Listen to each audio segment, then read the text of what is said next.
Hi, this is Dr. Nicole Neely, and thanks for listening to our show. We are here to talk a little bit about mindset, movement, and muscle, and maybe a few other little fun things along the way.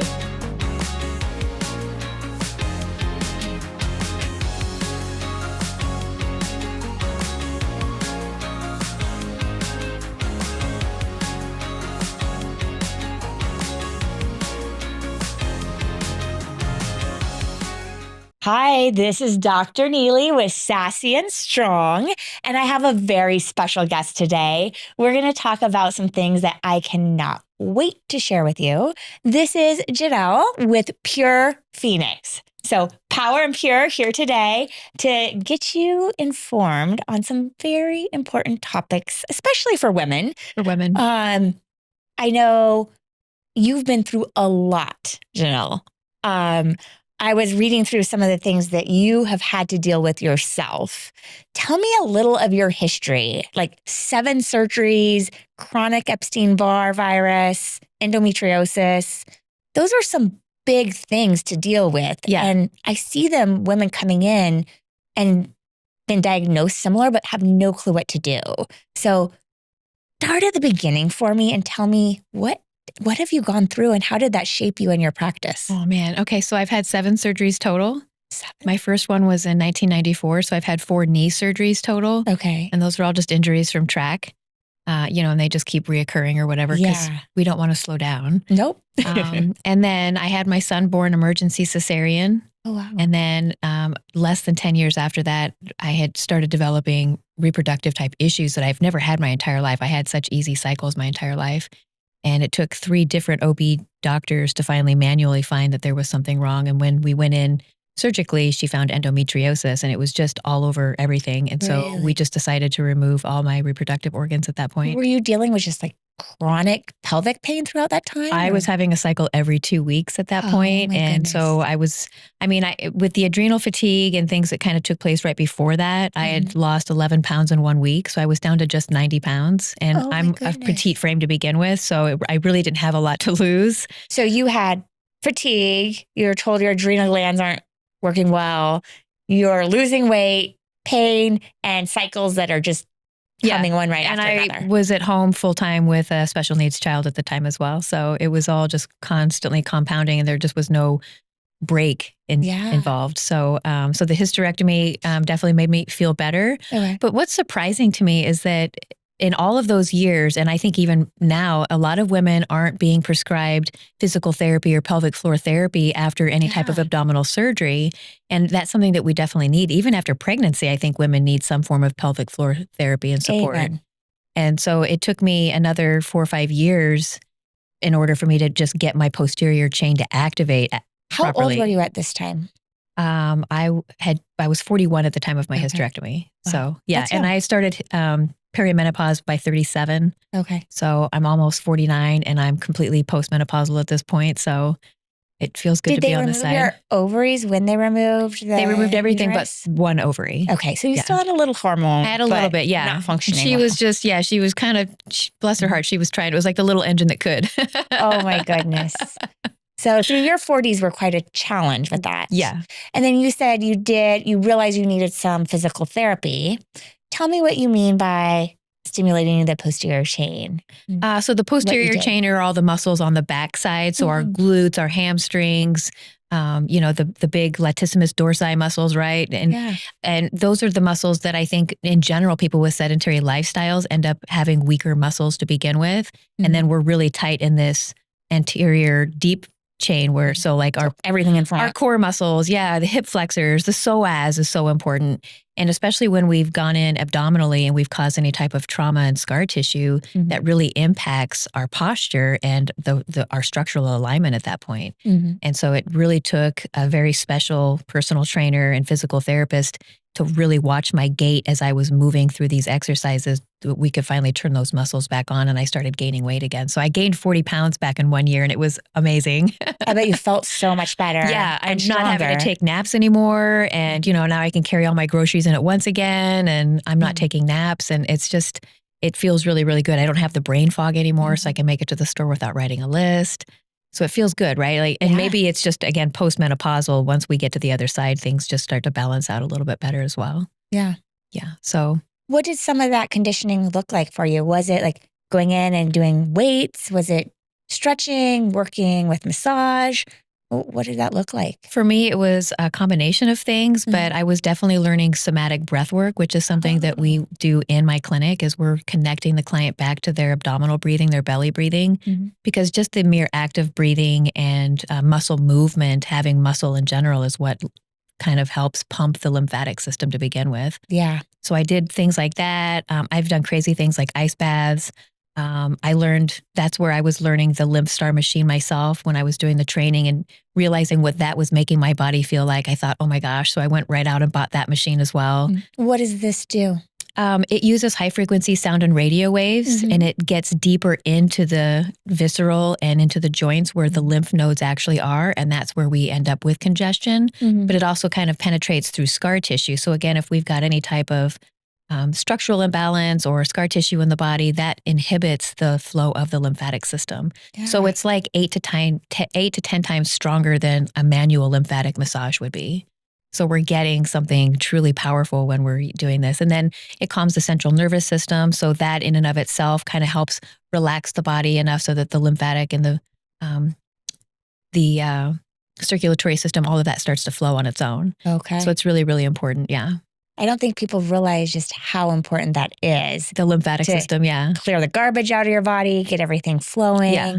Blood flow is so important, but so is lymph flow. Yeah. Lymphatic is, we've got our own lymph system in the brain. So if we are having insomnia and we're not sleeping on a regular basis, that's what's leading to Alzheimer's and dementia and just the brain fog in general, because we're not clearing all of the debris out at night. And then all of our IBS, IBD, like digestive issues, hormonal support, that's all being brought around through the lymphatic system itself. Sure. So our lymphatic flow is really the foundation of our health in general. Now tell me about the Epstein Barr virus diagnosis, because I get a lot of people that come in and have been diagnosed with chronic viral illnesses, like Epstein Barr. How was that adding to what you were feeling? Honestly, I think I got it when I was in junior high when my sister got it, and I just didn't have symptoms. So it wasn't until the adrenal fatigue really set in, and then they were trying to figure out why I wasn't feeling better, why I wasn't gaining weight. So, we were testing for cancers, and I did full body CT scans. Like, we were really looking for everything. And so when they started doing the viral testing, that's when it showed that I had it, even though it was deactivated. Okay. And so it was kind of like, I think when we hold on to those viruses in our bodies for the rest of our lives, it's that stress immune response that kind of kicks in, and it brings those symptoms back. Yeah. I think a lot of people don't realize, like, there are a lot of viruses in our body that once they're there, but they go dormant or go to sleep. So they're not active. Yeah, same thing with shingles and those kinds of things, right? It's something that eventually, and it's usually a stress response in the body. Exactly. So once you get stressed or trauma or run down, they reactivate, and now you're feeling symptoms when you hadn't before. Yeah. So going through all this and finally coming out the other side, tell me what led you into what you do, and what exactly do you do with women now to help them feel better like you do? Yeah, my own personal journey, again, I've been a massage therapist and personal trainer for over 20 years. I've been in the health industry for 30. I used to work with athletes because that's what I always was. But going through what I went through and the type of healing that I needed definitely changed my focus. And so I know that I'm not the only one out there that's struggling with all of these symptoms, especially as we're going through the menopausal phases. And so I love working with women's health. I love working with women who have pelvic floor issues or have had some form of autoimmune disease. They've had some form of abdominal trauma, either surgery, pregnancies. And so we use the InBody 970 scanner. Everybody comes in and they get their biometrics. And what we're finding is majority of women are what's considered a C-type. And that means they have higher rates of weight and body fat percentage compared to muscle mass. Okay. And muscle mass, again, is what stimulates and pumps our lymphatic system, right? Sure. And so what I'm finding is a lot of these women are already over-restricting their calories. They're really pushing it on the cardio. And so they're not getting enough nutrients. And so therefore they're becoming sarcopenic, which means that they are getting fatter even though they may be And skinny. losing muscle. Yeah, This seems like an epidemic, like especially for women our age, like in their 40s. Why were we taught like, okay, the best way to lose weight is restrict your calories and just do tons and tons and tons of cardio? Yeah. That's kind of how we grew up. I think we're just constantly on the go. Yeah. And then we are snacking maybe throughout the day, or the worst is when we're snacking right before bedtime. We're trying to get in the rest of our calories at bedtime. Yeah. And then when we go to sleep, we're not getting that true rest and digest. So then food is just sitting dormant in our stomach. And then that's not beneficial at all. Yeah. But then they think that the fasting, so they don't fast until right before they go to bed. And then let's say up until noon or later, some of these women are not eating at all during the day. And it's really important for our meal timing. And so we also offer nutritional counseling based on that in-body biometric scan. That's amazing. Yeah. And so we're teaching women that it's important for meal timing, but also what they're getting in those meals. So we have to make sure that there's protein in every single one. And I know that that's such a, like, some people are like, oh, I'm so tired of hearing about the protein, but it's so important for us to get those nutrients. Yeah. And then, along the way, we're taking more of the in-body scan. So we're monitoring our progress. A lot of them are getting the lymphatic stimulation. We offer shockwave therapy as well, which is helping with pain relief and joint support, those types of things. And then again, the scar tissue of the abdominals. Yeah. And so I love working with women because I myself am a woman. I've gone through it. And so it feels so good to be able to support someone else along their own journey, and then to see the success and to see that they can then leave the program and have the education and the knowledge to go out and continue that healthier lifestyle. And it's so relatable because I think probably one of the number one complaints I get from women like 30s and 40s, starting into that perimenopausal time frame, is fatigue and brain fog. Like they're just like, I just can't do what I want. And a lot like you, athletic and pretty much like ate healthy. They aren't terrible, but they come in and they're like, I just can't get things done. I just don't feel well. And I need naps, or I wake up tired.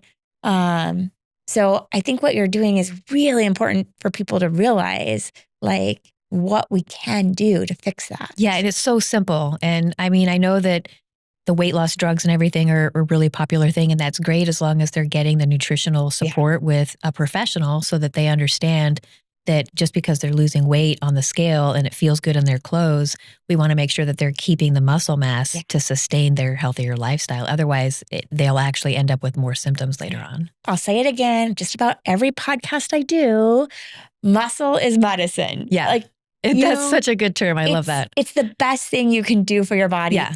Especially for a woman. Yeah. If you're 30 to 60, all the more important. And muscle doesn't mean that we look like men or that we're overly bulky. It just means that we can sustain our structure and our lifestyle. Yeah. And I love how you point out that not only does that help you with strength, but your lymphatics. Yeah. So now we're getting more flow of nutrients and waste, like getting the nutrients where they need to be, the waste out of where they shouldn't be. And transporting our hormones where they need to go. Yes. Yeah. So, what is probably the biggest hurdle you find that people are facing when they come to you, like that makes them resist? I think it's the nutrition aspect. I think they're afraid that if I say you need to eat more, then that becomes a scary thing, or go into the gym and lift weights. For women who have never been in a weight room, they're afraid that, so I am always suggesting that they hire a personal trainer and that they work with someone who can, prevent them from causing injuries, right? Watch the form and how we do things. But it's mostly around the scare of gaining too much muscle, or the scare of putting the weight back on if they start to eat more. Yeah. And what I always say, like, muscle needs nutrients. So we actually eventually get to eat more the more muscle we have. And that's the fun part, because then we can splurge still and not reap the bad benefits of that, or the repercussions. I agree. Muscle is tighter. So you might weigh more on the scale, and some people get so focused on that scale. Number. Yeah. But clothes are fitting better, they feel better, and they're actually measurement-wise smaller. Yeah. So it is. I want to reiterate to women, like, it's not all about that number. It doesn't matter what you weigh, your body fat percentage and having more muscle is so what important. matters. Yeah. And then we also test for phase angle on the 970 unit. And so that's telling us how healthy the cells are, which is really important. So a lot of women, if they're coming in with low cell vitality, meaning that their cells aren't turning over, so they're aging faster. And that's always like a click for them too, is like, hey, we want to get this number up. And so that's usually the one that we're focusing on versus like how much they're weighing. And let's look at energy and how you're feeling and then go from there. Yeah. And we can get that with like massage therapy, draining the lymphatics, building muscle. Yeah. Me, I love the peptides.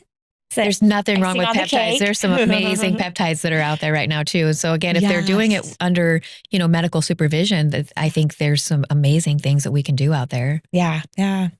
I do find too that a lot of women think, oh, I only need like 1,000 calories a day. Oh, that's beyond starvation. Yeah. What's that doing to the body? The body is literally eating itself up, right? So if there's no more muscle to eat up, then it starts to eat away at our tissues. And the heart itself has to have a certain amount of fat there. So it's going to start to target the fat around the heart. And then that causes our deficiencies and things like that. We're more at risk for heart disease. So it's really, really important for us to get at least our basal metabolic rate, which we can also scan for. And if they're not getting at least that, then that's where the brain fog comes in and the lethargy throughout the day. And so just, again, getting those proper nutrients. And it's not just monitoring calories, it's monitoring the macros, how much protein, carbohydrates, grams of fiber, all of those things. How much are we getting? Yeah. I am always telling clients, like, if you're cutting your calories that low, you're never going to reach your goals because your body is made to survive. So it's going to think it's starving and it's going to break down your muscle.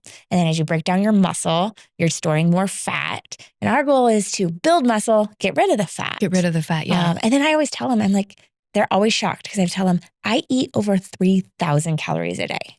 And now I pick a lot of protein. Yeah. Because I do lift and I do run hard.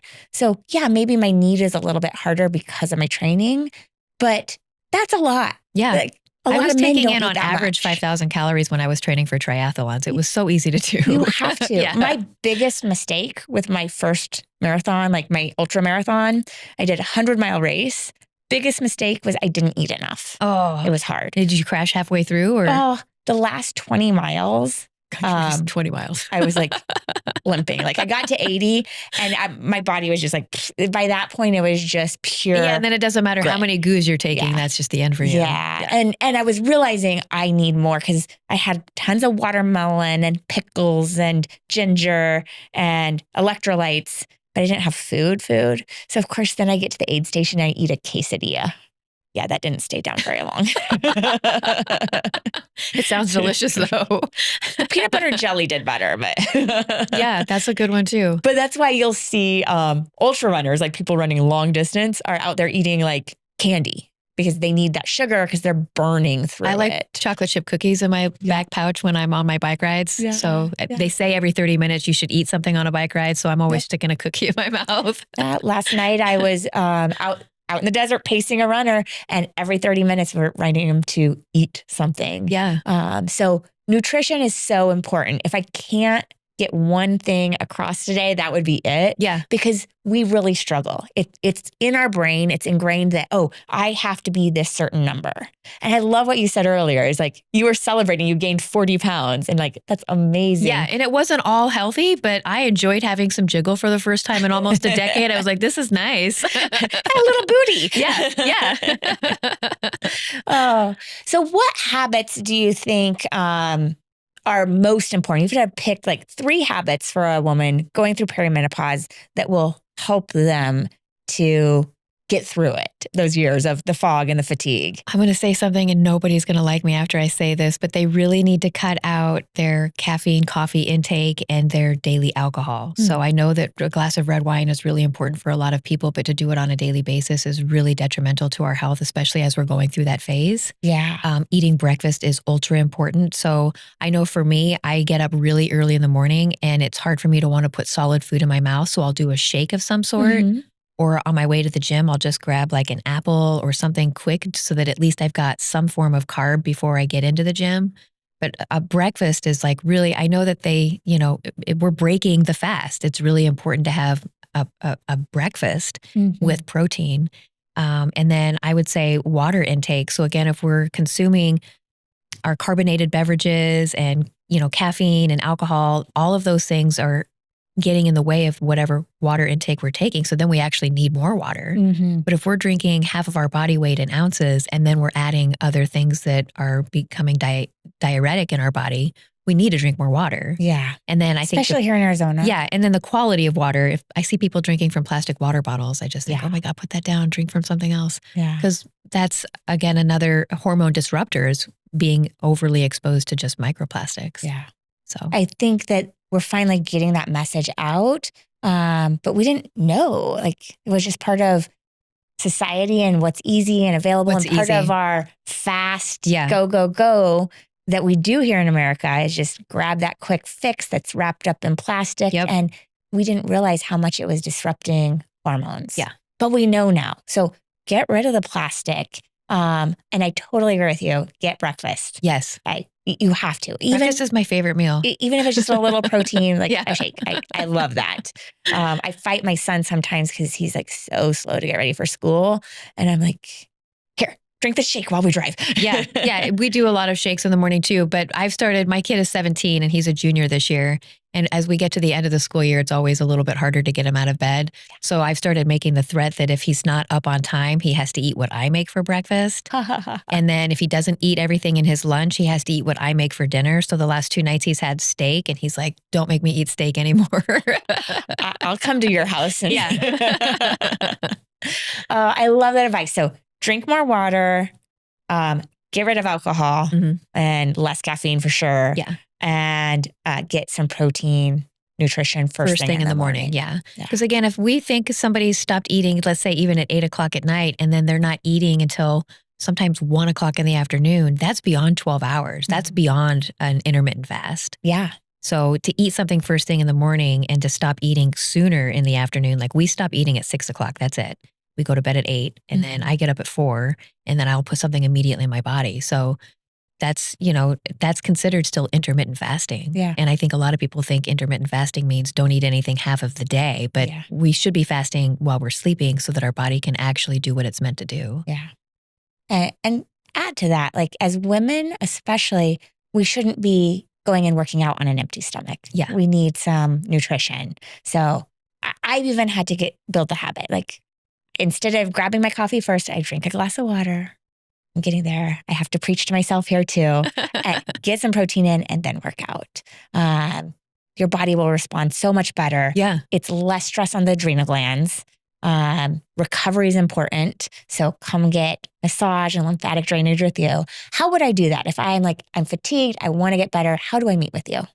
The best is for like new people, it would be to call and we would have a 15-minute discussion, or they can come in for a 1-hour consultation, and that gives us the opportunity to do the in-body scan and really get a deep, entailed look at like what it is that's going on. And then we customize programs. So not everybody gets the same thing, but they're usually, if anybody with an autoimmune deficiency or somebody who's trying to lose 30 pounds or more, it's usually a 3-month program. And that usually entails 12 sessions. So you come see me once a week, just like you would physical therapy or something.